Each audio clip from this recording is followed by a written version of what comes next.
നെറ്റും ഇന്റർനെറ്റും വാട്സപ്പും ഫേസ്ബുക്കും ഒക്കെ ഉള്ള കാലത്താണ്. ഒരു കത്ത് തരുന്നോട് ഇതിൻ്റെ മോനുണ്ട്, മോനുകൾ കൊടുക്കണം. ഞാൻ ചെയ്ത് എന്താ ഈ കാലത്ത് കത്ത്? എന്നോട് ഞാൻ കൊടുത്ത് പോയിട്ട് 5 കൊല്ലമായി. അവൻ്റെ ഭാര്യയും കുട്ടികളൊക്കെ ആടെയാണ്. അവൻ ആദ്യം കല്യാണം കഴിച്ച് പോയപ്പോൾ 1.5 കൊല്ലം കഴിഞ്ഞ് വന്നിരുന്നു. ഇപ്പം പോയിട്ട് ഭാര്യയും കുട്ടികളൊക്കെ അവിടെ കൊണ്ടുപോയി. പിന്നെ 5 കൊല്ലമായി വന്നിട്ട് തന്നെ ഇല്ല. അവൻ പറഞ്ഞു ടിക്കറ്റിൻ്റെ പൈസ ഇല്ല. അപ്പം ഞാൻ ഇതിന് മോന് ടിക്കറ്റിൻ്റെ പൈസ അല്ലെങ്കിൽ മോന് പോലെ വാപ്പ എവിടെയെങ്കിലും ഒപ്പിച്ച് തരാൻ കഴിയില്ല. മോനോടൊന്ന് വരാൻ പറയണം. മരിക്കണേനും നിൽക്കുന്നവനെ കാണാനാണ്. മരിക്കുന്നതിന് മുമ്പ് മരിക്കുന്നവനെ കാണാനാണ്. മക്കൾക്കെതിരായി വാപ്പിക്കും വല്ലതും പറഞ്ഞു പോയാൽ ഉടനടി ഉത്തരാണ്. അക്കണം നിങ്ങൾ ഇതേ സ്റ്റാറ്റസിലാണ്. ഇത് രണ്ടും എത്ര ഗൗരവമുള്ളതാണ്. അതേ സ്റ്റാറ്റസിലാണ് പ്രവാസി.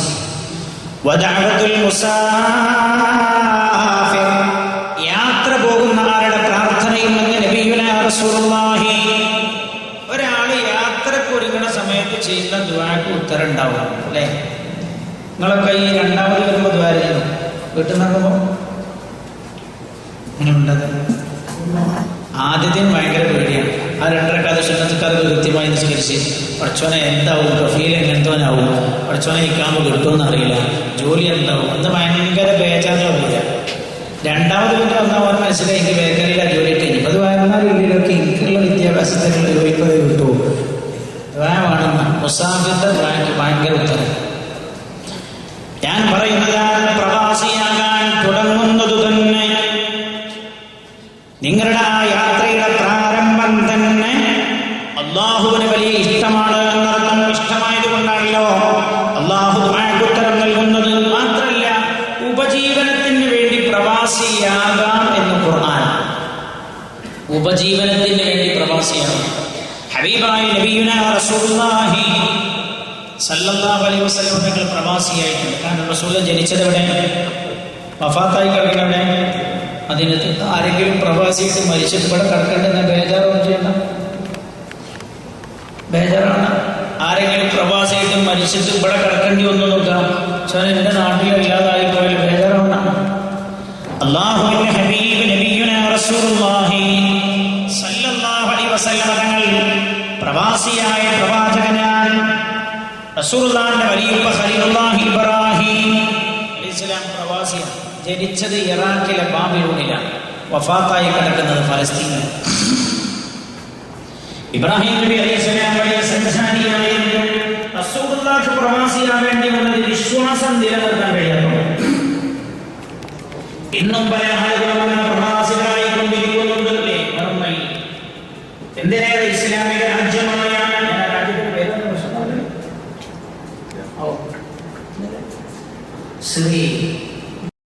Space engineer. ഞാൻ ചോദിച്ചു സ്പേസ് എഞ്ചിനീയറിംഗ് എന്താണ്?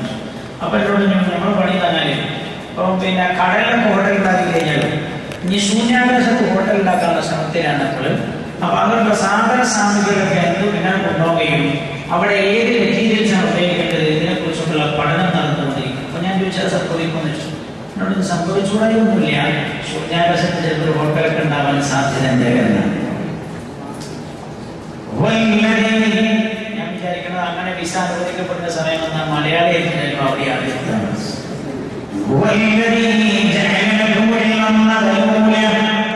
അല്ലാഹുവാണ് ഭൂമി നിങ്ങൾക്ക് കീഴ്പ്പെടുത്തി തന്നത്. എന്തുകൊണ്ടാണ് ചൊവ്വയ്ക്ക് മനുഷ്യനെ പോകാൻ കഴിയാത്തത്? ചൊവ്വ മനുഷ്യനെ അല്ലാഹു കീഴ്പ്പെടുത്തി കൊടുത്തിട്ടില്ല. എന്തുകൊണ്ട് ചന്ദ്രനിൽ മനുഷ്യന് പോകാൻ കഴിയുന്നില്ല? ചന്ദ്രനെ അല്ലാഹു മനുഷ്യന്റെ വാസയോഗ്യമാക്കി കൊടുത്തിട്ടില്ല. പ്രപഞ്ചത്തിൽ മനുഷ്യന്റെ വാസയോഗ്യമായ ഒരേ ഒരു ഗോളമേ ഗ്രഹമേ ഉള്ളൂ, അത് ഭൂമിയാണ്. എത്ര വിശാലമായി പ്രപഞ്ചം! ഈ പ്രപഞ്ചത്തിൽ അല്ലാഹു മനുഷ്യൻ ഒരുക്കി കൊടുത്തത് ഈ സ്ഥലമാണ്.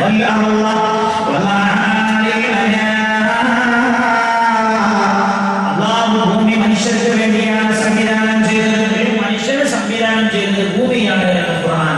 അതുകൊണ്ട് ചൊവ്വേ ഒരു ജോലി എന്നത് അസാധ്യമാണെന്ന് ഖുർആൻ പറയുന്നത്. ഭൂമി അല്ലാഹു മനുഷ്യനെ കീഴ്പ്പെടുത്തി തന്നിരിക്കുന്നത്.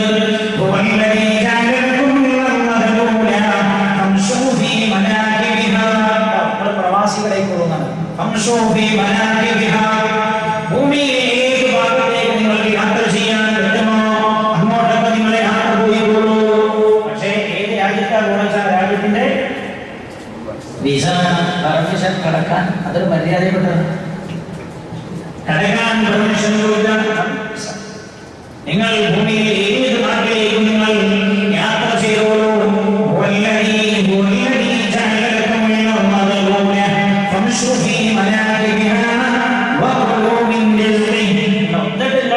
കിട്ടുന്നതൊക്കെ തിന്നും ചെയ്തോളൂ. എന്താ അങ്ങനെ പറയാൻ കാരണം? ഒരു മനുഷ്യൻ അധ്വാനിക്കുന്നതിന്റെ പരമപ്രധാനമായ ലക്ഷ്യം എന്താണ്? നിങ്ങൾ കണ്ടില്ല, നിങ്ങൾക്ക് തിരിയാത്ത എന്തുകൊണ്ടാ ഞങ്ങൾ വേറെ ലക്ഷ്യത്തിനാണ് വന്നിട്ടുണ്ടാവുക. ഒരാൾ അധ്വാനിക്കുന്നതിന്റെ ഏറ്റവും പ്രഥമമായ ലക്ഷ്യം എന്താ?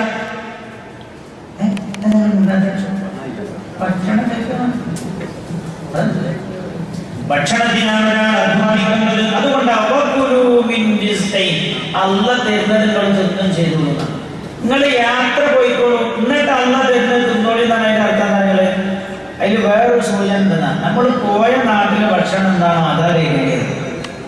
അപ്പൊ ചെറിയ കസ്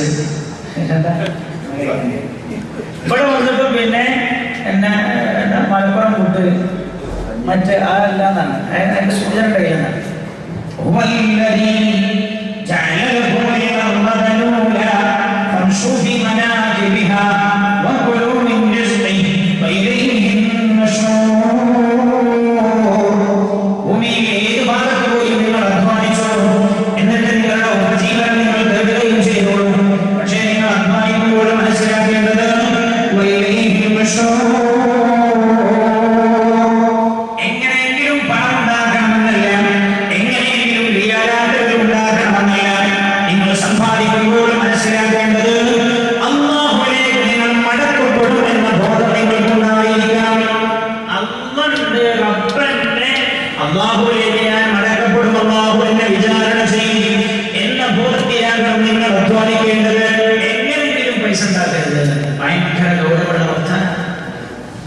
ഒരു പ്രവാസി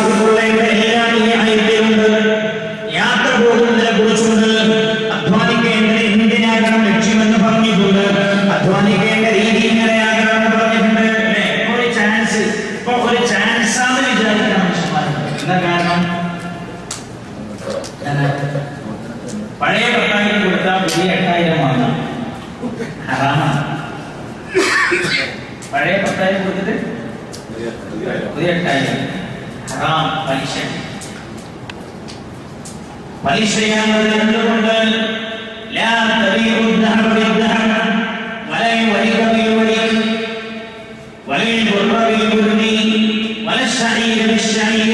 പറഞ്ഞിട്ട് അല്ലാഹുവിന്റെ ഹബീബ് പറയുന്നുണ്ട്, ഇല്ല.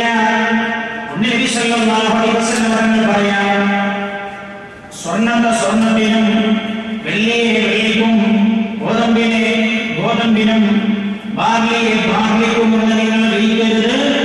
അളക്കത്തിലും തൂക്കത്തിലും സമമായില്ല.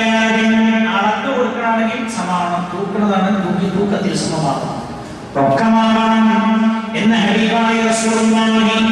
ഒരേ ഇനത്തിൽപ്പെട്ട വസ്തുവിനെ അതേ ഇനത്തിൽപ്പെട്ട വസ്തുവിനെ കൈമാറ്റം ചെയ്യുമ്പോൾ രണ്ടും സമമാണ്. അപ്പൊ എന്ത് ശരിയാവില്ല? എന്ത് ശരിയാവില്ല? പഴയ 10,000 തിരിഞ്ഞില്ല. 1500 പഴയ നോട്ടേ അത് 10,000 കൊടുക്കുക. ഞാൻ 10,000 തരാം, അല്ലെങ്കിൽ 8,000 പുതിയ നോട്ട് 8,000 പഴയ നോട്ട് 10,000 തന്നാൽ മതി എന്ന് പറയാം. പലിശ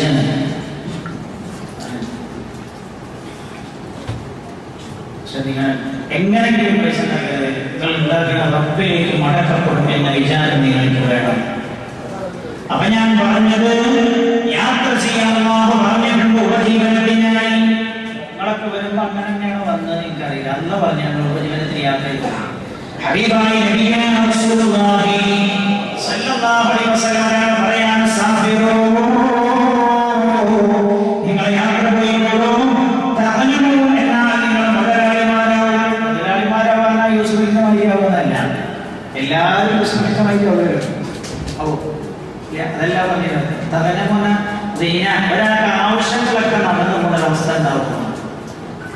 എന്നല്ലേ ശരി? 1500 റിയാൽ ശമ്പളം എത്ര നാട്ടിലെ? എത്ര? നിങ്ങൾക്ക് ഇവിടെ ബൈക്കിൽ നടന്നു 25,000. ആ 25,000 നാട്ടിലുണ്ട്. കാരണം 800-850 കൂലി. അതുകൊണ്ട് നിങ്ങൾ 3-24 നിങ്ങൾക്ക് ഇവിടെ പിന്നെ റൂമിന്റെ ഭക്ഷണത്തിന് വെച്ച് ചെറുതം ചെലവല്ലേ. അതൊന്നും ചെയ്ത നാട്ടില് രാവിലെ വന്നപാടൊരു കാലിച്ചായ അത് കുടിച്ചിട്ട് ആ കാലിച്ചാത്തിന് ജയിക്കണവരെ ഓർമ്മ നടക്കും. എന്താ സുഖം നാട്ടില്. പിന്നെ ഇവിടെ 10 മണിക്കുണ്ടൊരു നാസ്ത കഴിച്ചിട്ട് പിന്നെ 1/2 മണിക്കൂർ വിശ്രാമം. ചോറ് കഴിച്ചിട്ട് ഉച്ചക്ക് ചോറ് കഴിച്ചിട്ട് പിന്നെ 1 മണിക്കൂർ ഉറക്കാം. പണ്ടൊരു പണിക്കാരൻ പറഞ്ഞിട്ട് അസനായി പോയി അറിഞ്ഞില്ല. മോരാൾക്ക് വിളിക്കാൻ പോയി. കാരണം വിളിച്ചാൽ പിറ്റേന്ന് മണിക്കൂരില്ല. അത് നാട്ടിലൊക്കെ സുഖം. പിന്നെ യാത്ര ചെയ്താൽ നിങ്ങൾക്ക് ഇനുണ്ടാവും എന്നാല് നിങ്ങളെ കയ്യിലെ പൈസ കൊണ്ട് ഒരുമിച്ച് കൂടി കിട്ടും. ആ എന്നോട് പണ്ടൊരാളെ പറഞ്ഞു, സാറേ പൈസ ഇല്ലാത്തതല്ല, കയ്യിൽ പൈസ ഒന്നും നിൽക്കില്ല. ഗൾഫിൽ പോയാൽ ഒരു മാസം 25,000 ഒന്നിച്ച് കൊണ്ട് പോകാൻ ഞാൻ എന്നെ പറഞ്ഞു.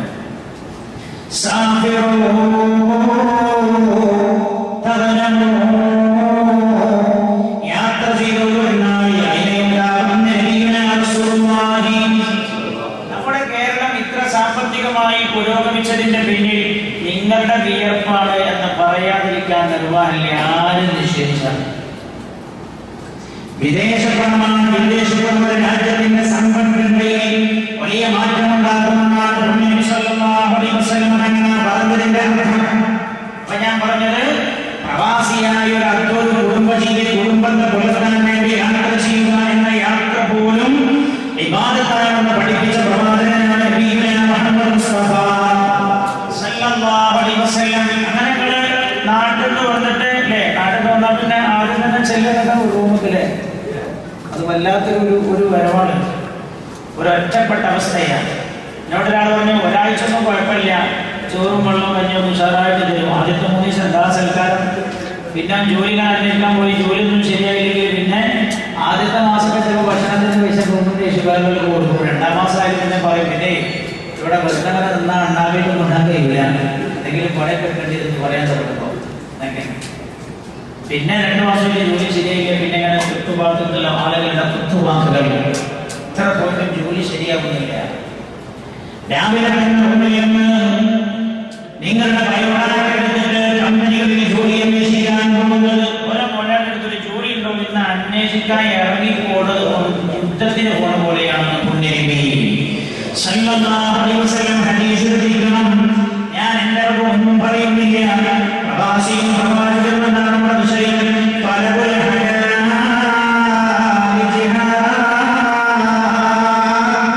കുടുംബത്തെയും മക്കളെയും പോറ്റാൻ ഹലാലായ സമ്പാദ്യമുണ്ടാകണമെന്ന് കരുതിയിട്ട് ഹലാലായ ജോലിക്ക് വേണ്ടി അന്വേഷണം നടത്തി പോകുന്നത് പോലും ജിഹാദ് ധർമ്മസമരത്തിന്റെ പ്രിയമാണെന്ന് ജോലി അന്വേഷിക്കാൻ പോണത് പോലും ധർമ്മസമരമാണ്. ജിഹാദിന്റെ പ്രിയമാണെന്ന്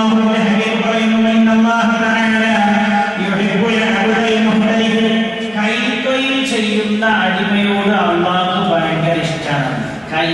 കൈത്തൊഴിൽ ചെയ്യാൻ അധ്വാനിച്ചു നിന്ന നമ്മളെ നാട്ടുകാർക്കൊക്കെ ഇഷ്ടം. നിങ്ങൾക്കല്ലേ, നിങ്ങളിപ്പോഴല്ലേ നമ്മളെ നാട്ടുകാർക്കൊക്കെ ഇഷ്ടം അധ്വാനിക്കാതെ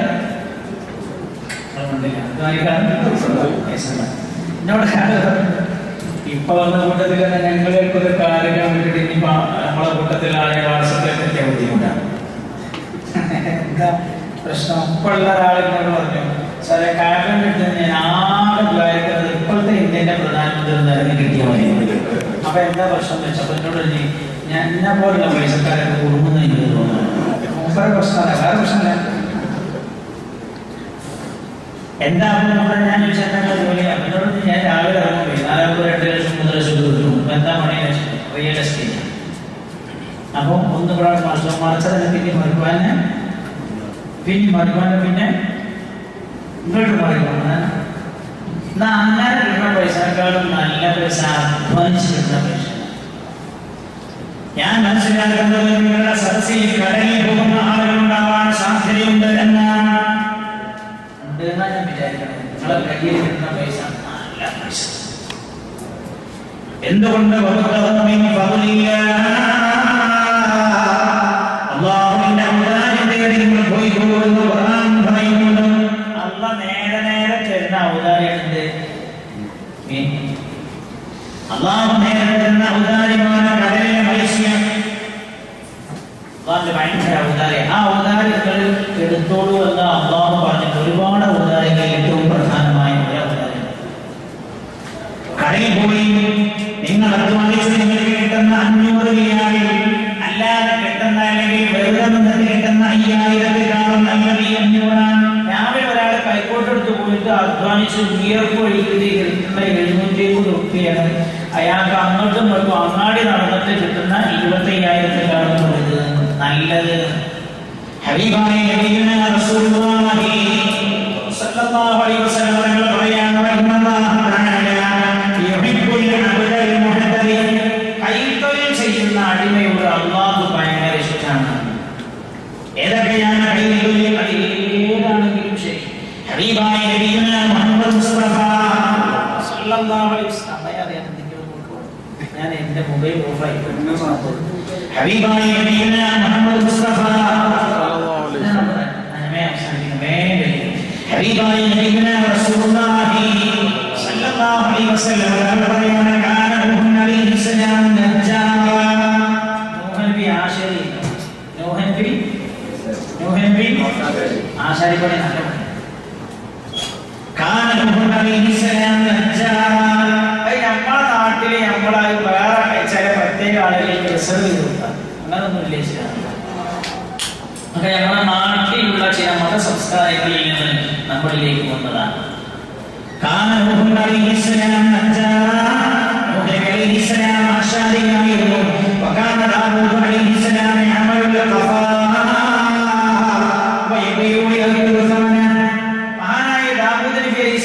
അങ്കി ഉണ്ടാക്കി വിറ്റ് കിട്ടുന്ന പൈസ കൊണ്ട് ജീവിക്കുന്ന ആളായിരുന്നു.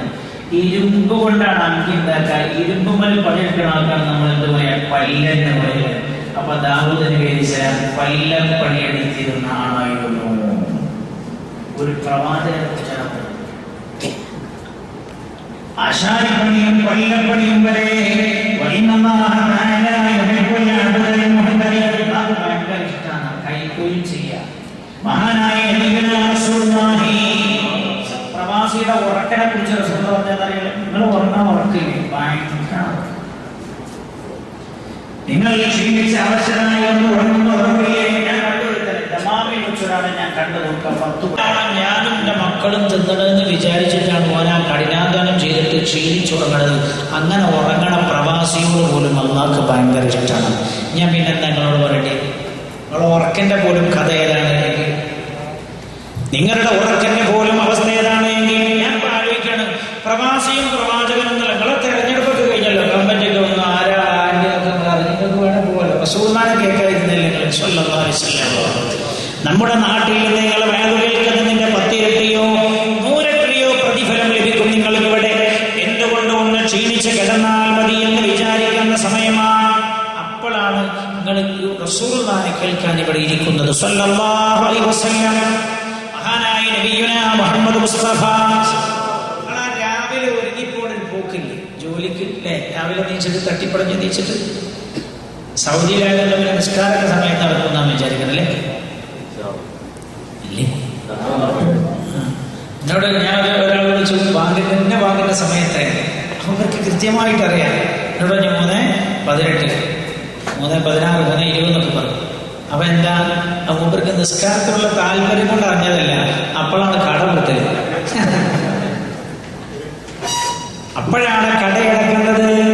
കടയടക്കണമെന്ന് സമയം കൃത്യമായി അറിയാം. എന്നാലും അൽഹംദുലില്ല നമ്മൾ അങ്ങനെ നിസ്കാരം അങ്ങനെ ക്രമത്തിൽ കണ്ട് നടന്നു. പക്ഷെ അത് മനസ്സും കൂടി വെക്കണം. ഹബീബായ നബിയുനാ റസൂലുള്ളാഹി രാവിലെ നീച്ചിട്ട് കുളിച്ചിട്ട് ആ കമ്പനിന്റെ ഡ്രസ്സൊക്കെ ഇട്ടിട്ട് ഇങ്ങനെ ടൈയൊക്കെ കെട്ടി പോണൊരു പോക്കില്ലേ, ഭയങ്കര ഇഷ്ടപ്പെട്ടു. ഭയങ്കരമായ ഇഷ്ടമാണ്. ഒരിക്കൽ ഞാൻ ദുബായിൽ പോയപ്പോൾ ഒരു പ്രവാസി, അന്ന് പെരുന്നാളിന് ചെറിയ പെരുന്നാൾ ഞാൻ ദുബായിലുണ്ടായിരുന്നു, കുറേ കൊല്ലം 15 അയാളന്ന് ഡ്രസ്സൊക്കെ മാറ്റിയിട്ടുണ്ടോ സാറേ എന്നൊക്കെറിയാം. കൊല്ലത്തിലാകെ 2 ദിവസം പുതിയ തുണി കുപ്പായിട്ട് വരുന്നു. ഇത് പഴയ നിങ്ങളെ വീട്ടിൽ തന്നെ പല ആൾക്കാരും പ്രവാസിയായതിനേക്കാരം നിങ്ങളെ ചെറുപ്പത്തിൽ നിങ്ങളെ അയൽവാസൊക്കെ ഗൾഫിൽ നിന്ന് വരുമ്പോൾ മൂപ്പരിട്ടാൻ പേരിന്റെ കുപ്പായം, ആ ടൈ, പിന്നെ ഇൻസൈഡാക്കിയതൊക്കെ കണ്ട് പിന്നെ മൂപ്പരങ്ങനെ നടന്നു പോയപ്പോൾ അപ്പൊ നിങ്ങൾ കരുതി ഗൾഫിലൊന്നും ഇങ്ങനെ മൂപ്പരാകെ അന്ന പാസ്പോർട്ടേ അത്രയൊക്കെ പറ്റി. എന്നോട് അയാൾ പറയാൻ 2 കൊല്ലം സമയം പുതിയ ഡൽഹി അത് ഈ ചെറിയ പെരുന്നാളും വലിയ പെരുന്നാളും വേറുള്ള ദിവസം മുഴുവൻ കമ്പനി ഡ്രസ്സാണ് ഞാൻ ധരിക്കാറുള്ളത്. വീട്ടിലെ മക്കൾ അറിയുന്നുണ്ടോ, ഭാര്യ അറിയുന്നുണ്ടോ, കുടുംബം അറിയുന്നുണ്ടോ? ഇല്ല. അള്ളാന്റെ ഹബീബ് നബിയുനാ റസൂലുള്ളാഹി സ്വല്ലല്ലാഹു അലൈഹി വസല്ലം തങ്ങൾ ഒരു പറ്റം സ്വഹാബികളുടെ കൂടെ അങ്ങനെ നിൽക്കുന്ന സമയത്ത് ഒരാളങ്ങനെ നടന്നു പോകുന്നതിന്റെ പരിസരത്തുകൂടെ അയാളങ്ങനെ കുളിച്ച് നല്ല ഡ്രസ്സൊക്കെ ചെയ്ത് മുടിയൊക്കെ ചെയ്ത് നല്ല കുടുകുട്ടപ്പനായിട്ട് പറയാൻ പോവാണ്. അത് കണ്ടപ്പോൾ റസൂലുള്ളാഹിന്റെ അടുത്തുള്ള സ്വഹാബികൾ പറഞ്ഞു, യാ റസൂലല്ലാഹ് ലൗ കാന ഹാദാ ഫീ സബീലില്ലാഹ്. ഇയാളാ രാവിലെ തന്നെ കുളിച്ച് നല്ല ഡ്രസ്സൊക്കെ ചെയ്തിട്ട് എത്ര ആവേശത്തോടെ ആ ജോലിക്ക് പോകുന്നത്. ഹബീബായ നബിയേ, അല്ലാഹുവിന്റെ മാർഗത്തിലായിരുന്നു ഈ ചെയ്യുന്ന യാത്രയെങ്കിൽ എത്ര കൂലിയായിട്ട് കിട്ടും എന്ന് ഇയാളെ കുറിച്ച് റസൂലുള്ളാഹിയുടെ സഹാബികൾ പറഞ്ഞപ്പോ ഹബീബായ നബിയുനാ റസൂലുള്ളാഹി സ്വല്ലല്ലാഹു അലൈഹി വസല്ലം തങ്ങൾ കൂടെ നിൽക്കുന്ന സ്വഹാബികളോട് പറഞ്ഞു കൊടുക്കുകയാണ്, സ്വഹാബ ഇൻകാന യസഅല വലദിൻ സിഗാർ. തന്റെ കുഞ്ഞുമക്കളുടെ കാര്യത്തിന് വേണ്ടിയാണ് അയാൾ അധ്വാനിക്കാൻ പോകുന്നത് എങ്കിൽ 2, 4, 6, 8, 10 വയസ്സായ കുഞ്ഞുമക്കളുടെ വീട്ടിൽ അവർക്ക് വിദ്യാഭ്യാസം കൊടുക്കണം, അവർക്ക് ഭക്ഷണം വേണം, അവർക്ക് വസ്ത്രം വേണം, അവർക്ക് താമസിക്കാൻ ഒരു വീട് വേണം. എന്റെ കുട്ടികൾ വഴിയാധാരമായി പോകരുത്, എന്റെ മക്കൾക്ക് ഇതിനെല്ലാം ഹലാലായ സുഖുണ്ടാകണമെന്ന് കരുതിയാണ് ഒരാൾ രാവിലെ തന്നെ അധ്വാനിക്കാൻ പോകുന്നതെങ്കിൽ ഫഹുവ ഫീ സബീലില്ലാഹ്. അവൻ അല്ലാഹുവിന്റെ മാർഗത്തിൽ യുദ്ധത്തിന് പോകുന്നവനെ പോലെയാണെന്ന് മുഹമ്മദ് മുസ്തഫ. നിങ്ങളിത് മനസ്സിലാക്കിയിട്ടുണ്ടോ എന്ന് എനിക്കറിയില്ല. നിങ്ങൾ രാവിലെ പോണ പോക്കിനെ കുറിച്ച് പൊന്നിനബി പറയാണ് സ്വല്ലല്ലാഹു അലൈഹി വസല്ലം. രാവിലെ എന്നല്ല, ചിലപ്പോൾ നേരം കണക്കൊന്നുമില്ല. ഞാൻ ഇപ്പോഴും ഓർത്തു പോകാറുണ്ട്. കുവൈറ്റിൽ പോയതിനൊക്കെ ഞാൻ ഓർക്കാറുണ്ട്. ആ റൂം ഇപ്പോഴും എൻ്റെ കണ്ണെന്ന് മാഞ്ഞു പോയിട്ടില്ല. ആ റൂമൊക്കെ ചെറിയപ്പോൾ 3 അട്ടിയിലാണ് ബെഡ് കട്ടിൽ. ഞാൻ 3ാമത്തെ അട്ടിക്ക് കയറുന്നത് കോണിച്ച്. അപ്പൊ ഞാൻ ചോദിച്ചത് ശമ്പളം കുറവാണ്, 40 ദീനാറാണ്. അപ്പോൾ ശമ്പളം ഭക്ഷണമൊക്കെ കൊടുക്കുമ്പോൾ പിന്നെ വീട്ടിൽ കഴിക്കാനൊന്നും ഉണ്ടാവില്ല. അപ്പൊ 3ാമത്തെ അട്ടിയിൽ കയറി 5 ദീനാർ മതി വീട്ടിന്. പിന്നെ ഒരു 5 ദീനാർ ഭക്ഷണത്തിനൊക്കെ കൂടി 10 ദീനാർ 30 ദീനാർ വീട്ടിക്ക് മാറ്റി വെക്കാം. അയാൾ പറഞ്ഞതാണ് എന്നോട്. ഞാൻ ആ റൂം ഇപ്പോഴുണ്ട്. ഏത് ഗൾഫിൽ നിന്ന് വയതുമ്പോൾ ആ റൂമിൽ പോകുന്നു. കുവൈത്തിലെ കോടതിയിൽ ജോലി ചെയ്യുന്ന ചില സഹോദരങ്ങളായിരുന്നു അത്. ദുബായി പോയപ്പോൾ എനിക്ക് ഓർമ്മയുണ്ട്, ആ 1 മാസം ഞാൻ ആ റൂം കിടന്നു. ആ റൂം വിളിച്ചാൽ കണ്ടിട്ടുണ്ടല്ലേ? ആ റൂം വിളിച്ചാൽ കണ്ടിട്ടേ ഇല്ല. 1 മാസം കിടന്നു. അപ്പൊ ഏതോ ഒരാൾ നാട്ടിൽ പോയൊരു ബെഡ് എനിക്ക് തന്നെ. ഒരു 10-15 കൊല്ലം മുമ്പായും പോയി. നേരത്തെ ഷാക്കിർഭായി പറഞ്ഞില്ലേ, നാട്ടിലുള്ള സ്ഥാപനത്തിന്റെ സ്ഥലം വാങ്ങുന്ന ആദ്യഘട്ടത്തിൽ പോയത്. അപ്പൊ അവിടെ ചെന്നപ്പോൾ ഭയങ്കര സ്വീകരണം. എന്നോട് ഉസ്താദിന് ബെഡാണ് ഈ ബെഡ് എന്നൊക്കെ പറഞ്ഞു. അപ്പൊ ഞങ്ങൾക്ക് നീക്കായിട്ടുണ്ടാക്കി ബെഡാണ്, കയറ്റിട്ട ബെഡാണ്, ഒന്നുമല്ല. പിന്നെ 2-3 ദിവസം കഴിഞ്ഞപ്പോൾ അറിഞ്ഞത് ആളുള്ള നാട്ടിൽ പോയതാണ്. അപ്പൊ ആ ബെഡ് അനുഭവിച്ചതാണ്. എനിക്കിത് ഗൾഫിലെ സിസ്റ്റർ ആദ്യമായിട്ട് പോകില്ല. 3 ദിവസം കഴിഞ്ഞപ്പോൾ 3 ദിവസം വരെ സഹിച്ചതാന്ന് പിന്നെ എനിക്ക് മനസ്സിലായി. 3 ദിവസം കഴിഞ്ഞപ്പോൾ പിന്നെ ഒരാളെ കൂട്ടത്തിൽ ഒരാളെന്നെ വിളിച്ചുകൊണ്ടിട്ട് സ്വകാര്യം പറഞ്ഞു, പിന്നെ നിങ്ങൾ ഈ റൂം തുറക്കും അടക്കമൊക്കെ ചെയ്യുമ്പോൾ മെല്ലെ അടക്കാവോ? എന്താ 24 മണിക്കൂർ ആ റൂമിൽ ഉറങ്ങുന്ന ആൾക്കാരുണ്ട്.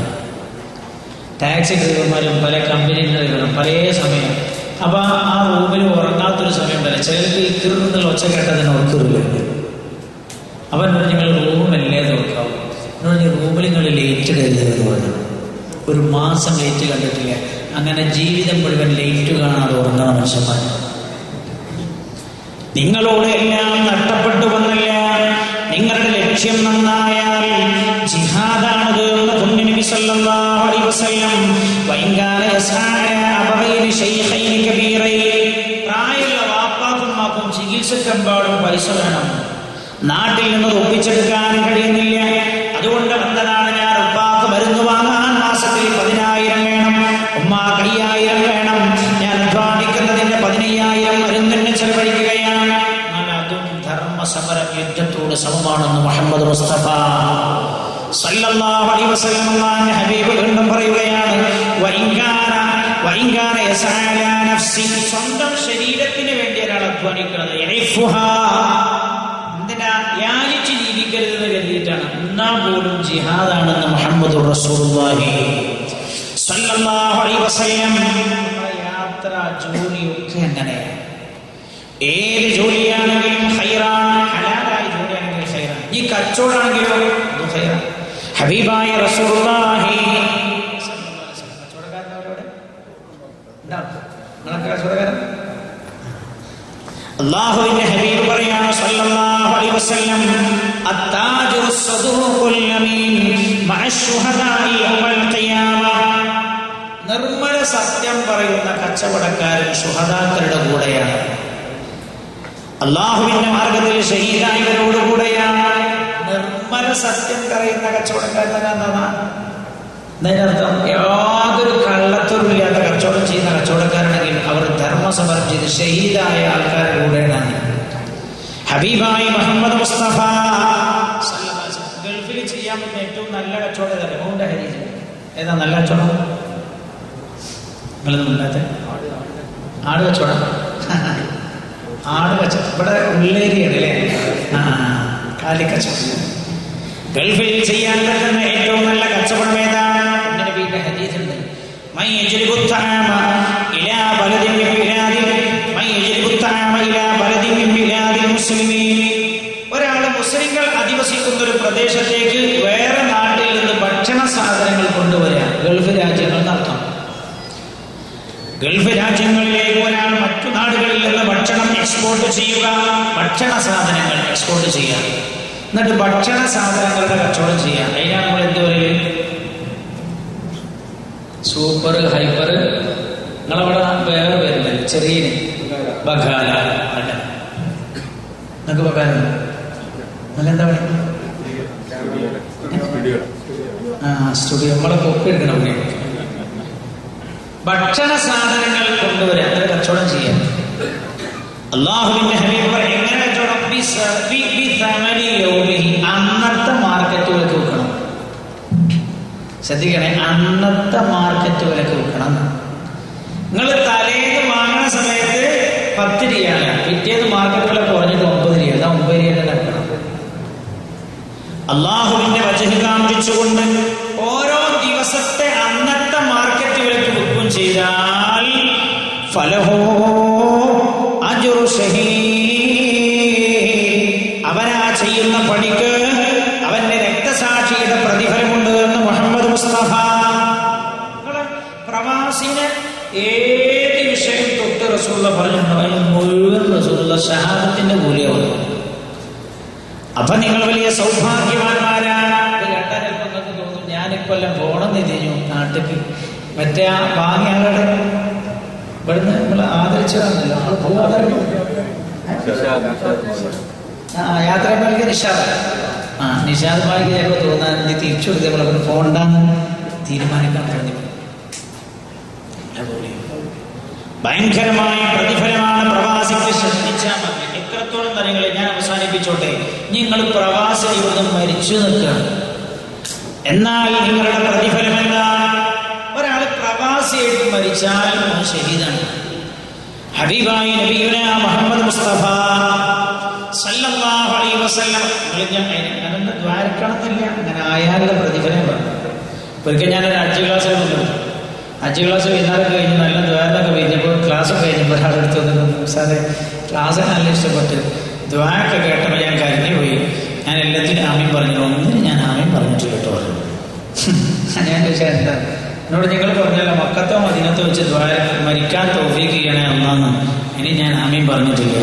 ഞാൻ ചോദിച്ചാൽ എന്താ? എന്നോട് ഞാൻ ഈ കൊല്ലം പോകുന്നുണ്ട് 5-ന് ആടത്തെ വീട്ടിൽ മരിച്ചു. ആ ആമീനായിട്ടുള്ള സ്വീകരിച്ചാലോ ചോദിച്ചു. എന്നിട്ട് എന്നോട് പറഞ്ഞു സാറേ എനിക്ക് എൻ്റെ കുട്ടികളെടുത്ത് നിന്ന് മരിക്കാനാണ് ഇഷ്ടം. കുട്ടികൾ മരിച്ചാൽ ഞാൻ കണ്ടിട്ടുണ്ട്.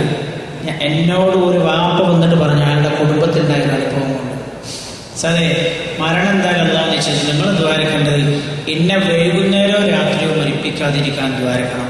ഞാൻ ചോദിച്ചാൽ എന്താ അങ്ങനെ? സാറേ എൻ്റെ കുടുംബത്തിൽ അയാൾ മരിച്ചു. അയാൾ മരിച്ച വൈകുന്നേരം രാത്രി പിന്നെ മയ്യത്ത് കബറെടുക്കാനുള്ള സമയം കിട്ടിയില്ല. ചില ആൾക്കാരൊക്കെ കാത്തു കണ്ടിരുന്നു. അപ്പോൾ പിറ്റേന്ന് രാവിലെ കബറടക്കം ചെയ്യാൻ തീരുമാനിച്ചു. എന്നിട്ട് പിന്നെ ചില കുട്ടികൾ പറയാം അപ്പോൾ വൈകുന്നേരം മരിച്ചുകൊണ്ട് പിന്നെ രാത്രി ഉറങ്ങാനൊന്നും പറ്റിയില്ല. അർദ്ധരാത്രി ഞങ്ങൾ പോയി നോക്കുന്ന സമയത്ത് ഓരോരുത്തരും മാറി മാറി, ബാക്കിയുള്ളവരൊക്കെ പോയി കിടന്നുറങ്ങാണ്, ഓരോരുത്തരും മാറി മാറിയിട്ടാണ് മയ്യത്തിൻ്റെ ഒരാൾ മാത്രം നിൽക്കുക, ബാക്കിയുള്ളവർക്ക് ഉറങ്ങാണ്. വേണ്ടപ്പോൾ എനിക്ക് തോന്നിപ്പോയി, മക്കൾക്ക് വേണ്ടി എത്രയോ രാവ് ഉറക്കൊഴിച്ചതല്ലേ നമ്മളൊക്കെ.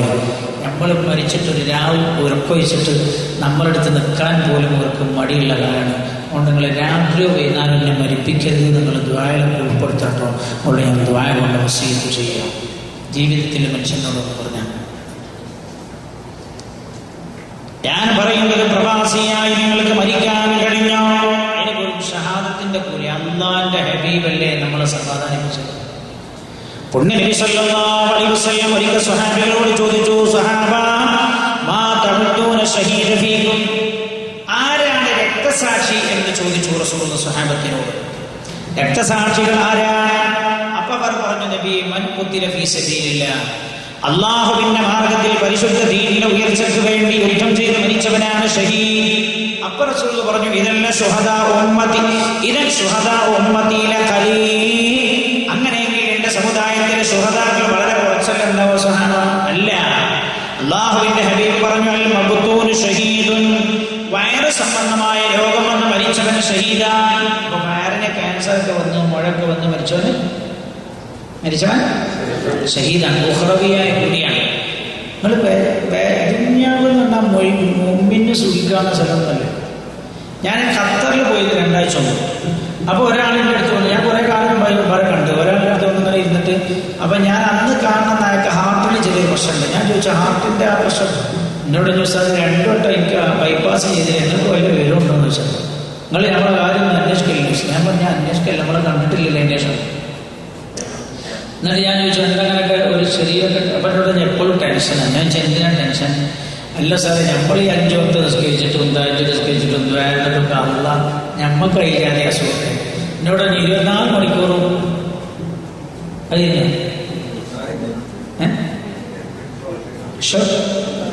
24 മണിക്കൂറും വെള്ളത്തിൽ നടക്കുന്നുണ്ട്. ഓന് ഒരു ഹാർട്ടിന് പ്രശ്നമില്ല. ഓൻ്റെ കിഡ്നിയൊക്കെ ഡോക്ടർ പരിശോധിച്ചപ്പോൾ ഈ തവണ മംഗലാപുരത്ത് പോയി പരിശോധിച്ചപ്പോൾ പറഞ്ഞത് 24 വയസ്സുള്ള കുട്ടീൻ്റെ കിഡ്നി മാതിരിയാണ്. അവനൊന്നും ഒരു പ്രശ്നമില്ല. അങ്ങനെയാണ് മുഅ്മിന് അവിടെ വിഷമം. അൽ മബ്തൂൻ ഷഹീദുൻ, വയറു സംബന്ധമായ രോഗം കാരണം മരിച്ചവൻ ഷഹീദാൻ. അല്ലാഹുവിന്റെ ഹബീബ് പറഞ്ഞു, വന്നുഫസാഉ ഷഹീദ്, പ്രസവ സംബന്ധമായ പ്രശ്നം കാരണം മരണപ്പെട്ട സ്ത്രീയും ഷഹീദാൻ. കുറെ കൊല്ലങ്ങൾക്ക് മുമ്പ് ഒരു സ്ഥലത്ത് മാറ്റി വെക്കുമ്പോൾ ഒരു ശരീരം കിട്ടി, ഒന്നും ആയിട്ടില്ല. ഒന്നും ആയിട്ടില്ല. ഞാൻ ആ റിപ്പോർട്ട് വായിച്ചല്ലോ, ശരീരം ഒന്നും ആയിട്ടില്ല. എന്താ പണ്ഡിതന്മാർ പറഞ്ഞത്? കഫംപുട പോലും അങ്ങനെ കിടക്കുകയാണ്. പണ്ഡിതന്മാർ, സൗദി പണ്ഡിതന്മാർ പറഞ്ഞല്ലോ, അത് ഗർഭിണിയായിരിക്കും മരിച്ച ഗർഭസംബന്ധമായ കാര്യത്തിൽ എന്തെങ്കിലും പ്രശ്നം കാരണം മരിച്ച സ്ത്രീയാവാൻ സാധ്യതയുണ്ട്. കാരണം അവർ ഉഖ്റവിയായ ഷഹീദാണ് അല്ലാഹു പറഞ്ഞിട്ടുണ്ട്. അങ്ങനെയുള്ള ആളുകൾ ഉഖ്റവിയായ ഷഹീദിനെ കുറിച്ച് തന്നെ ഖുർആൻ പറഞ്ഞതാണ്, ലാ തഹ്സബന്നല്ലദീന ഖുതിലൂ ഫീ സബീലില്ലാഹി അംവാതൻ ബൽ അഹ്യാഉൻ ഇൻദ റബ്ബിഹിം യുർസഖൂൻ. സൗദി പണ്ഡിതന്മാർ പറഞ്ഞു, അങ്ങനെ എന്തെങ്കിലും കാരണം കൊണ്ട് മരിച്ച ആളായിരിക്കാൻ സാധ്യതയുണ്ട് എന്നാണ്. വന്നുഫസാഉ ഷഹീദുൻ, ഹബീബായ നബിയുനാ റസൂലുള്ളാഹി സ്വല്ലല്ലാഹു അലൈഹി വസല്ലം തങ്ങൾ പറഞ്ഞു, വൽ ഹരീഖു ഷഹീദുൻ, തീവെന്ത് മരിച്ചവൻ ഷഹീദാണ്. തീവെന്ത് മരിച്ചവനെ ഷഹീദാണ്. ഇപ്പൊ അടുത്തൊരു ദാരിമി മരിച്ചില്ലേ, ഷോക്ക് ആയിട്ടുണ്ട് അല്ലേ? തീവെന്ത് മരിക്കുക കൈപ്പെട്ടതാണ്. അങ്ങനെയുള്ള ആളുകളും ഷഹീദാണ്. വൽ ഗരീഖു ഷഹീദുൻ, മുങ്ങി മരിക്കുക ഷഹീദാണ്. ഒരാൾ മുങ്ങി മരിച്ചാൽ ഷഹീദാണ്. വസ്സുല്ലു ഷഹീദുൻ, ദീർഘമായി നീണ്ടു നിൽക്കുന്ന ചുമ കാരണം മരിക്കുക അയാൾ ഷഹീദാണ്. ദീർഘനാൾ നീണ്ടു നിൽക്കുന്ന ചുമ, വേണമെങ്കിൽ ലെൻസിന് ക്യാൻസർ, അല്ലെങ്കിൽ പഴയ കാലത്ത് TV രോഗങ്ങളൊക്കെ അല്ലേ, അതൊക്കെ കാരണം മരിച്ചാൽ ആ ആള് ഷഹീദാണ്. അല്ലാഹുവിന്റെ ഹബീബ് എന്നൊക്കെ പറയാണ്, വൽ ഗരീബു ഷഹീദ്, ഒരാൾ വിദേശിയായിരിക്കെ മരിച്ചുപോയാൽ അയാളും ഉഖ്റവിയായ ഷഹീദാണെന്ന് മുഹമ്മദ് മുസ്തഫ സല്ലല്ലാഹു അലൈഹി വസല്ലം. ഞാൻ അവസാനിപ്പിക്കാൻ പോവാ. നിങ്ങളുടെ വിഷയത്തിൽ ഏതൊക്കെ കാര്യത്തിൽ പുണ്യബി സ്പർശിച്ച് സംസാരിച്ചിട്ടുണ്ടോ അതിന് മുഴുവൻ ധർമ്മസമരത്തിന്റെ കൂലിയാണ് റസൂൽ പറഞ്ഞു. പക്ഷേ 5 നിബന്ധനകൾ പാലിക്കണം. 5 നിബന്ധനകൾ പാലിക്കണം. ഏതാണ് ആ നിബന്ധന? ആ നിബന്ധന ഇസ്രായേൽ സന്തതികളോട് അള്ളാഹു പറഞ്ഞിട്ടുണ്ട്. ബനൂ ഇസ്രായേലിൽ എപ്പോഴും അങ്ങോട്ടും കൂടെ അടിയുള്ള മനുഷ്യന്മാരും എപ്പോഴും അടിയാണ്. ഒരു വിഷയത്തിലും ഒരു ഒക്കൂല. ഒരു വിഷയത്തിലും ഒക്കൂല. എന്നിട്ടില്ല പിന്നെ ശരീരത്തെ സംരക്ഷണത്തിലായിരുന്നു ഒന്നിലും ഒക്കൂല. ഒന്നിലും ഒരു ഒക്കൂല. എല്ലാത്തിലും ഒരു ഭിന്നിപ്പാണ്. എങ്ങനെ ഇവരെ യോജിപ്പിച്ചു കൊണ്ടുപോകാൻ കഴിയില്ല എന്ന് മൂസാ നബി അലൈഹി സ്വലാമിന് തോന്നിയപ്പോൾ അള്ളാഹു പറഞ്ഞു മൂസാ നബി അവരിൽ 12 വിഭാഗം ആൾക്കാരാണ്. ആ 12 വിഭാഗത്തിൽ ഓരോ നേതാക്കളെ തെരഞ്ഞെടുക്കും. നമുക്കൊക്കെ വലിയ പാടുണ്ടതില്ല. ഓരോ നേതാക്കളെയും തെരഞ്ഞെടുത്തിട്ട് അവരോട് അള്ളാഹു പറഞ്ഞൊരു വാക്കുണ്ട്, ഖുർആൻ ഉദ്ധരിക്കുന്നുണ്ട്. എന്താ? ഇന്നി മഅകും, ഞങ്ങളൊപ്പം ഉണ്ടാവും. ഈ 12 വിഭാഗത്തിൽ നിന്നും ഓരോ നേതാക്കളെയും തെരഞ്ഞെടുത്തിട്ട് ആ കബീലയുടെ ഉത്തരവാദിത്തപ്പെട്ട ആളുകളോട് പറയാൻ അല്ലാഹു പറയാണ് മൂസാ അലൈഹിസ്സലാമിനോട്, ഇന്നി മഅകും, ഞാൻ നിങ്ങളോടൊപ്പം ഉണ്ടാകും. ലഇൻ അഖംതുമുസ്സലാ, നിങ്ങൾ നിസ്കാരം കൃത്യമായി നിലനിർത്തിയാൽ, ലഇൻ അഖംതുമുസ്സലാ, 5 നേരത്തെ നിസ്കാരങ്ങൾ കൃത്യമായി നിലനിർത്തണം. സകാത്ത് നിങ്ങൾ കൊടുത്തു വീട്ടണം. എന്റെ പ്രവാചകന്മാരോട് നിങ്ങൾ അചഞ്ചലമായി വിശ്വസിക്കണം. പിന്നെയോ അവരെ നിങ്ങൾ സഹായിക്കുകയും ചെയ്യും. അവർ കൊണ്ടുവന്ന ദീന് നിലനിർത്താൻ നിങ്ങൾ സഹായിക്കുകയും ചെയ്യണം. ദീന് പൊളിക്കാൻ നിങ്ങൾ സഹായിക്കരുത്. പിന്നെയോ നിങ്ങൾ ദാനധർമ്മം വർദ്ധിപ്പിക്കുകയും ചെയ്യണം. ഈ 5 കാര്യങ്ങൾ ചെയ്താൽ ഞാൻ നിങ്ങൾക്ക് അനുകൂലമായിട്ടുണ്ടാവും. അതില്ലേ ഞാൻ നിങ്ങൾക്ക് പ്രതികൂലമായിരുന്നു. വളരെ ഗൗരവമായി നമ്മൾ പഠിക്കണേ. ഈ 5 കാര്യങ്ങൾ ചെയ്താൽ ഞങ്ങൾക്ക് അനുകൂലമായിട്ടുണ്ടാവും, അല്ലേ ഞങ്ങൾക്ക് പ്രതികൂലമാവുന്ന. എന്താണ് ഇന്ന് കണ്ടുകൊണ്ടിരിക്കുന്ന പ്രതിസന്ധികളുടെ കാരണം എന്ന് വളരെ ഗൗരവമായി പഠിക്കേണ്ടതാണ്. അല്ലാഹുവാണ് ഖാഫിൽ, അല്ലാഹുവാണ് റാഫി. മൂല്യം ഉയർത്തുന്നതും അല്ല, അമേരിക്കക്കാരനൊന്നല്ല മൂല്യം ഉയർത്തുന്നത്. ഖാഫിലും റാഫിലും റബ്ബാണ്. ഖാഫിലും റാഫിലും റബ്ബാണ്. ഉയർത്തുന്നതും താഴ്ത്തുന്നതും ഒക്കെ റബ്ബാണ് എന്ന് പരിശുദ്ധ ഖുർആൻ പഠിപ്പിക്കുന്നുണ്ട്. അള്ളാഹുവിന്റെ നാമങ്ങളിൽ പ്രധാനപ്പെട്ട 2 നാമമാണ്. അപ്പൊ നമ്മൾ ശരിക്കും പഠിക്കേണ്ടതാണ്. ഞാൻ സമയം ഇല്ലാത്തതുകൊണ്ടാണ് അതിന്റെ ഗൗരവമായ വശങ്ങളിലേക്ക് കിടക്കാത്തത്. അള്ളാഹു സുബ്ഹാനഹു വ തആല എല്ലാ പ്രതിസന്ധികളും മറികടക്കാൻ നമുക്ക് തൗഫീഖ് ചെയ്യട്ടെ. ഞാൻ അവസാനിപ്പിക്കാം. ഒരു ചെറിയ ദുആയോടുകൂടെ ഞാൻ അവസാനിപ്പിക്കുന്നു. അവിടെ രാവിലെ ജോലിയുള്ള ആളുകളില്ലെങ്കിൽ പിന്നെ ഈ രാത്രി കുറച്ച് തോന്ന സമയമുള്ളൊരു ആശ്വാസം ഉണ്ടല്ലേ. 5 എതിർക്ക സുബഹി 5:20 5:18 20 25 ഒക്കെ പല സ്ഥലത്തും പല കോഴ്സിലും. അതുകൊണ്ട് കുറച്ചൊരു സമയം കിട്ടും രാത്രി. അതുകൊണ്ട് നമുക്ക് 2-3 മണിക്കൂറെങ്കിൽ ഉറങ്ങിയാൽ രാവിലെ ജോലിക്ക് പോകാൻ കഴിയുള്ളൂ. ഞാൻ അവസാനിപ്പിക്കും. ഞാൻ എന്താ പറഞ്ഞാൽ നമ്മൾ ഈ ചെയ്തതൊക്കെ നല്ല ലക്ഷ്യത്തിൽ ചെയ്ത ഭയങ്കര മൂല്യം. അപ്പൊ നിങ്ങൾ ലക്ഷ്യം നന്നാക്കണം എന്ന് ഓർമ്മപ്പെടുത്തുന്നു. രാവിലെ പണിക്ക് പോകണം, ലക്ഷ്യം നന്നാക്കണം. ഏത് കാര്യം ചെയ്യാനോ ലക്ഷ്യം നന്നാക്കാം. കച്ചവടം നമ്മൾ ചെയ്യേണ്ടത്, ഒരുപാട് ടെൻഷൻ അടിക്കേണ്ടത്. അതിന്റെ ലക്ഷ്യം നന്നായി എന്നൊക്കെ മൂല്യം. രാവിലെ ജോലി നമ്മൾ ചെയ്യുന്നു, ഒരാളുടെ ചീത്തും ബാക്കിയൊക്കെ കേൾക്കേണ്ടത്. നമ്മളെ മത്സരക്കാരാവുന്നില്ല. എന്റെ കുട്ടിക്ക് ഹലാല് കൊടുക്കാറില്ല എന്ന് വിചാരിച്ചാൽ നല്ല സമാധാനം ഉണ്ടാവും. കിട്ടുന്ന പൈസ കിട്ടുമ്പോൾ നല്ല സന്തോഷം ഉണ്ടാവും. അല്ലെങ്കിൽ ഈ ചങ്ങായി എന്തെങ്കിലും നായി കിട്ടിയ മതി എന്നേക്കും പിന്നെ നമ്മൾ മനസ്സിലാവും. ഞാൻ പറഞ്ഞ ലക്ഷ്യം നന്നാക്കണപ്പെടും. അള്ളാഹു ഖൈറാക്കി തരട്ടെ. ഞാൻ അവസാനിപ്പിക്കാം. കുംഫുദ എന്ന ഈ നാട്ടിൽ വരാൻ കഴിഞ്ഞു. പക്ഷെ കുംഫുദ എന്താന്ന് തിരിഞ്ഞിട്ടില്ല. അങ്ങനെ വന്നപ്പോൾ ഒരു ഗേറ്റോ ഇതൊക്കെ ഒരു കവാടം കണ്ട്. പിന്നെ ഞാൻ വന്നപ്പോൾ അങ്ങനെ തിരിഞ്ഞുണ്ട്. അപ്പോൾ പോലെ ആരോ പറഞ്ഞു ഇവിടെയാണ് മുനിസിപ്പാലിറ്റിയുടെ ഓഫീസ്, ഷൂർഖാൻ്റെ ഓഫീസെന്നോ ജവാസാത്തോ ജവാസാത്തൊക്കെ. ഈ ജാലിയാത്തൊന്ന് കണ്ടു ഇവിടെ ലയിച്ചുള്ളൂ. എന്താണ് ജാലിയാത്ത്? ഇതൊന്നും കണ്ടിട്ടില്ല. കുംഫുദ എന്താന്ന് തിരിഞ്ഞില്ല. പക്ഷെ കുംഫുദ ഉള്ള മനുഷ്യന്മാരെ നല്ല മനുഷ്യന്മാരെന്ന് മനസ്സിലായി. നിങ്ങളൊക്കെ മുഖം കണ്ടപ്പോൾ അല്ലാഹു സ്വർഗ്ഗാവകാശികളെ ഉൾപ്പെടുത്തി തരട്ടെ. ഞാൻ അവസാനിപ്പിക്കുകയാണ്. കുംഫുദയെ കുറിച്ച് കേട്ടപ്പോൾ തോന്നി പകലൊന്ന് വരണം കാണണം. പക്ഷേ പകൽ നിൽക്കാൻ യാതൊരു നിർവാഹമില്ല. ഞാൻ ഇന്നലെ രാത്രിയാണ് മദീനത്തെത്തിയത്. മദീനത്തെത്തിയിട്ട് ഒരു 194 ആളുകൾ കൂടെ ഉണ്ട്. അവരുടെ സിയാറത്ത് ഇന്ന് രാവിലെ നടക്കേണ്ടത്. പക്ഷെ ഇന്ന് രാവിലെ സിയാറത്ത് നടത്തിയാൽ ഉച്ചക്ക് 1 മണി 12 മണിക്കാവും. അതൊക്കെ കഴിഞ്ഞ് വരുമ്പോൾ അപ്പം പിന്നെ ഇങ്ങോട്ട് എത്താൻ കഴിയില്ല എന്ന് എഴുതിയിട്ട് ഇന്നത്തെ സിയാറത്ത് നിർത്തിയിട്ട് നാളെ ജുമായ്ക്ക് ശേഷം സിയാറത്ത് ഏൽപ്പിച്ചിട്ട് പോകുന്നതാണ്. അപ്പം ഞാൻ കരുതിയതിന് വൈകുന്നേരം 6 മണിക്കാകുമ്പോൾ ഇവിടെ എത്തുന്നു. ജിദ്ദയിലൊക്കെ കഴിച്ചില്ലാൻ ഒരുപാട് സമയമെടുത്തു, തിരക്കിൽ പെട്ടിട്ട്. അപ്പം എനിക്കിപ്പോൾ തോന്നുകയാണ് ഞാൻ അപ്പം തന്നെ പോയാലല്ലാതെ അവിടെ എത്തൂല എന്ന് തോന്നുന്നതുകൊണ്ട് ഇപ്പം തന്നെ തിരിച്ചു പോയി. അപ്പം നിങ്ങളുടെ ഈ വിളി, പിന്നെ ഈ മൈസൽ ബാബു, നമ്മളെ ഈ അയൽവാസി നാട്ടുകാരനൊക്കെ ഈ ഷാക്കിർ ബായൊക്കെ ഓരോന്ന് പറയുമ്പോൾ എനിക്ക് കേൾക്കാക്കാൻ പറ്റും. പിന്നെ നാട്ടുകാരെപ്പോഴും പറയേണ്ട ഒരു വാക്കുണ്ട്, വേറെ സ്ഥലത്തൊക്കെ പോയി വേലൊക്കെ പറയും, നമ്മളെ നാട്ടിൽ നമുക്ക് വേല പറയാൻ പറ്റൂലല്ലേ, നമുക്ക് ചീത്തറയും. സ്ഥാപനത്തിൻ്റെ കമ്മിറ്റി കൂടി എപ്പോഴും ചീത്തയും. കാരണം ഏതെങ്കിലുമൊക്കെ നാട്ടിൽ പോയിട്ട് അവിടെ പള്ളിയും മദ്രസക്കൊക്കെ എന്താ കളക്ഷൻ എടുത്ത് നാട്ടുകാർ പോലെ പറയിച്ച് അവിടെ അത്ര തിരിച്ചു കൊടുത്തില്ലേ, ഇത് കടത്തിലല്ലേ പോണേ, ഇതിനൊക്കെ ശ്രദ്ധയൊന്നുമില്ലേ എന്ന് ചോദിക്കും. അതുപോലെ പറയുമ്പോൾ വിളിക്കുമ്പോൾ നിരാകരിക്കാൻ കഴിയില്ല. പിന്നെ കുംഫുദയിലൊന്ന് വരിക, നിങ്ങളൊക്കെ കാണാൻ ഞാനിവിടെ ഒരു ഹൃദയം ബന്ധിക്കുന്നൊരു കാര്യം എന്ന് പറഞ്ഞാൽ, ഞാൻ നിങ്ങളെയൊക്കെ കാണുമ്പോൾ മനസ്സിലാക്കുന്നത് എൻ്റെ ഇക്കാക്കമാരെയും എൻ്റെ ഉപ്പമാരെയും കാണുന്നത് പോലെയാണ്. കാരണം ഞാൻ എൻ്റെ ഉപ്പ തന്ന ഭക്ഷണം 10 കൊല്ലം കഴിച്ചിട്ടുള്ളൂ. 10 കൊല്ലം 10 കൊല്ലം ഞാൻ എൻ്റെ ഉപ്പ തന്ന ഭക്ഷണം കഴിച്ചത്. ദീർഘമായ 13 കൊല്ലവും ഞാൻ കഴിച്ചത് നിങ്ങളുടെയൊക്കെ അധ്വാനത്തിൻ്റെ വിയർപ്പാണെന്ന് എനിക്ക് മനസ്സിലായി.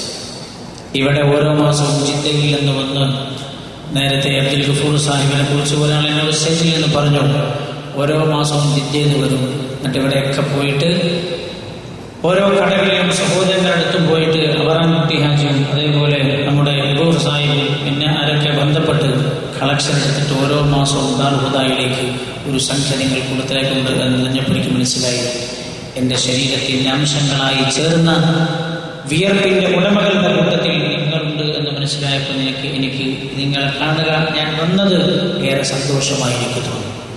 ഒന്നും തിരിച്ചു തരാനില്ല. നിങ്ങളുടെയൊക്കെ കഠിനാധ്വാനത്തിൻ്റെ വിയർപ്പിൽ നിന്നാണ് പഠിച്ചത്. ദാർഹുദയുടെ മക്കൾ വളരുന്നതും അങ്ങനെയാണ്.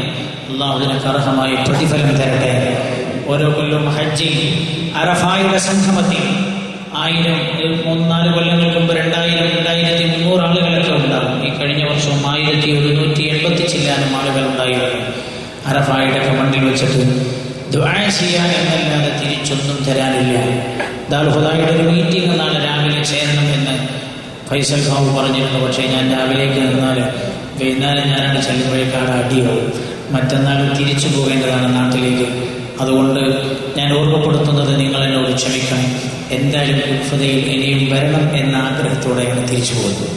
വരുന്ന വഴിക്ക് മീനൊക്കെ കഴിച്ചപ്പോൾ എന്നോട് കൂടെയുള്ള ആൾക്കാർ പറഞ്ഞു, ഇതൊക്കെ ഇവിടെ അടുത്തുള്ള കടലിനെ പിടിക്കുന്ന മീനാണ് എന്ന്. നല്ല ടേസ്റ്റുള്ള ഭക്ഷണം. ഏത് നാട്ടുകാരെ തന്നെ കീശേരിയുള്ള ആളുകളെ തന്നെ നല്ല ടേസ്റ്റുള്ള ഭക്ഷണം. സത്യത്തിൽ ഞാൻ വൈകി കഴിക്കാറില്ല, മഗ്‌രിബോട് കൂടെ കഴിച്ചാൽ പിന്നെ കഴിക്കലില്ല. പിന്നെ ചില സ്ഥലത്തൊക്കെ ചെല്ലുമ്പോൾ കുടുംബമൊക്കെ കഴിക്കൂലെന്ന് നിൽക്കാൻ പറ്റില്ല. ഇത് കഴിച്ചോക്കും പിന്നെ അങ്ങനെ കഴിച്ചു. അപ്പം എനിക്ക് പിന്നെ കൂടുതലുള്ള ആൾക്കാർ പറഞ്ഞു, ഇവിടെ ഇങ്ങനെ വന്നിട്ട് മീൻ ചുട്ട് തിന്ന, എന്നെ ഭക്ഷണമൊക്കെ ഉണ്ടാക്കി തിന്നൊക്കെ ടേസ്റ്റാന്നൊക്കെ പറഞ്ഞപ്പോൾ കുംഫത ഒന്നുകൂടെ കാണണം എന്ന് ഒരാഗ്രഹം ഉണ്ടായി. ഏതെങ്കിലും സമയത്തുള്ള വിധിച്ചാൽ കാണാൻ കഴിയുമെന്ന് വിചാരിക്കുന്നു. അല്ലാഹു തൗഫീഖ് ചെയ്യട്ടെ.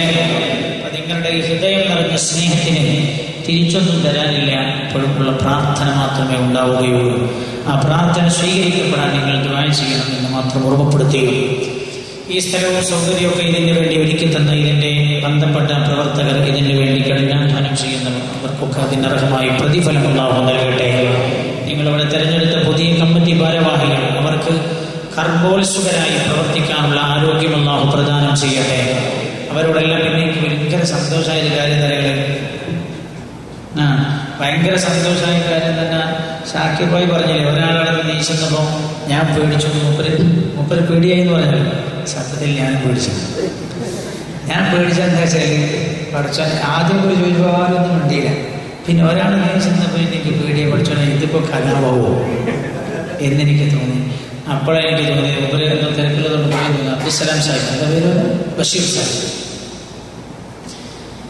സാഹിബ് പറഞ്ഞത്, എനിക്ക് പകരം ഇന്നാളെ ചേർക്കണം, ഫിറോസ് ഖാനെ ചേർക്കണം, എനിക്ക് പകരം എന്നേക്കാളും പ്രവർത്തിക്കാൻ പറ്റുന്ന ആൾ മൂപ്പരാന്നാണ്.